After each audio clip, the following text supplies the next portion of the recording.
শিমুলতলি বনের পাশে ছিল অনেক বড় একটা বন। সেই বনে অনেক পশু পাখিরা অনেক সুখে বসবাস করত। সেই বনে বাসা বানিয়েছিল শিয়াল ও শেফা শিয়ালিনী তাদের মেয়ে মিনুকে নিয়ে থাকতো। মিচকে শিয়াল যখন যা কাজ পেত তখন তাই কাজ করে তার সংসার চালাতো। শোনো শেফা, আমি একটু বানর দাদার সাথে কাজের ব্যাপারে কথা বলতে যাচ্ছি। তুমি রান্না করো, আমি তারপরে সে খাবার খাবো। আবার মেয়েটাকে ধরে তুমি আবার মেরো না, একটু দুষ্টুমি করলে সামলিয়ে নিও। ঠিক আছে মিচকে, তুমি কোনো চিন্তা করো না, আমি সব সামলিয়ে নিব। তুমি কিন্তু তাড়াতাড়ি বাসায় ফিরবে, কেমন? এরপর মিচকে সেখান থেকে চলে যায়। এভাবে বেশ কিছু সময় কেটে যায়, কিন্তু মিচকের বাসায় ফেরার কোনো নামই নেই। মা, ও মা, সে কখন ঘুম থেকে উঠেছি, কিন্তু বাবাকে কোথাও দেখতে পাচ্ছি না কেন? বাবা কোথায় গিয়েছে? মা, ও মা, আমি বাবার কাছে যাব। মা, তোর বাবা তো বললো কাজের বিষয়ে বানর দাদার সাথে কথা বলতে গিয়েছে, কিন্তু এখনো যে মিচকে কেন বাসায় আসছে না সেটাই তো বুঝতে পারছি না। চল সোনা, আমরা গিয়ে আশেপাশে দেখি তোর বাবা কোথাও আছে নাকি। এই কথা বলে শেফা শিয়ালিনী ও মিনু মিচকে শিয়ালকে খুঁজতে থাকে। তখনই তাদের সাথে বানরে দেখা হয়। সে কি বানর দাদাজি, তুমি একা কেন?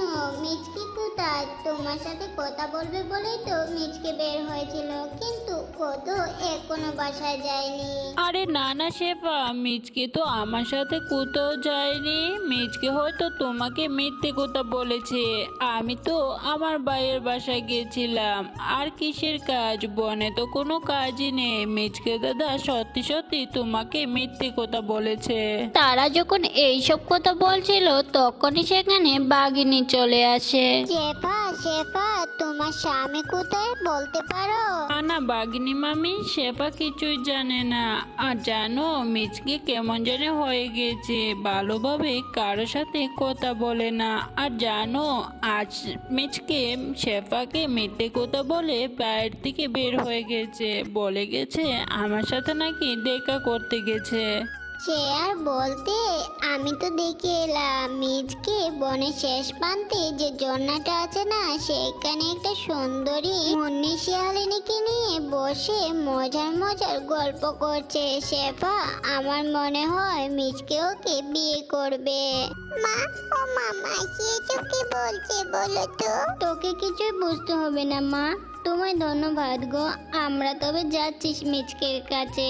মিচকে কেন এমন আমার সাথে করছে সেটাই আমি জানতে চাইবো। এরপর শেফা শিয়ালিনী ও মিনু সেখানে যায়। গিয়ে দেখে মিচকে শিয়াল মুন্নি শিয়ালিনীকে নিয়ে অনেক মজা করে গল্প করছে। বা মিচকে বা, তুমি অনেক ভালো গল্প করতে জানো দেখছি। মিচকে, তুমি কেন আমার সাথে এমনটা করলে? তবে কি তোমায় আমি বিশ্বাস করে ভুল করেছি? কি ব্যাপার শেফা, তোমরা এখানে? আর আমি তোমার কি করেছি? হ্যাঁ বলবে তো? তুমি আমাকে বলেছো বানর দাদার সাথে কোন কাজের ব্যাপারে কথা বলতে গেছো, আর তুমি এখানে মুন্নি শিয়ালিনীর সাথে বসে গল্প করছো। ছি! শোনো শেফা, আমি কোথায় যাব না যাব, কি করব না করব তা তোমায় বলতে হবে। হ্যাঁ, আমার যা মন চাইবে আমি তাই করব। তোমাকে আমি কিছু বলতে যাব না, যাও তো এখান থেকে। আমি তখন থেকে তোমাদের কথা শুনছি। শুনো, আমরা দুজন দুজনকে অনেক পছন্দ করি, বুঝলে? আর মিচকে কদিন আগে আমাকে বিয়ে করেছে। তুমি এখানে কেন এসেছো? হ্যাঁ, আর আমাদেরকে কেনই বা বিরক্ত করছো? চলে যাও, চলে যাও বলছি। মুন্নি শিয়ালিনীর মুখে এসব কথা শুনে শেফা শিয়ালিনীর মাথায় যেন আকাশ ভেঙে পড়ে। মিনুর বাবা, এই শয়তান মুন্নি শিয়ালিনী এসব কি কথা বলছে? হ্যাঁ, আমি তো কোনো কিছু বুঝে উঠতে পারছি না। আরে টুনি, ওকে তুমি শয়তান বলছো মানেটা কি? তুমি জানো তোমার থেকে ওর মন কতটা ভালো, আর দেখো তোমার থেকে দেখতেও কতটা সুন্দরী। মিচকে, আমার কথা না হয় বাদ দিলাম, কিন্তু আমাদের মেয়ে, তার কথা কি তুমি একবারও ভাববে না বলো তো? শোনো, তুমি মিচকে কিছুই ভাবতে পারবে না। আর মিচকে, আজ যেহেতু সবকিছু জানাজানি হয়ে গেছে, তবে তুমি আমাকে তোমার বাসায় এক্ষুনি নিয়ে চলো। আর আমি আমার বাবার বাসায় আর থাকতে পারবো না, এক্ষুনি চলো। এই কথা শুনে মিচকে তাড়াতাড়ি করে মুন্নি শিয়ালিনীকে নিয়ে তাড়াতাড়ি করে বাসায় চলে যায়। আর শেফা শিয়ালিনী সেখানে দাঁড়িয়ে কাঁদতে থাকে। মা, ও মা, বাবাকে ওই আন্টিটাকে নিয়ে আমাদের বাসাতে চলে গেল। মা, বাবা এত খারাপ হয়ে গেল কেন বলো তো মা?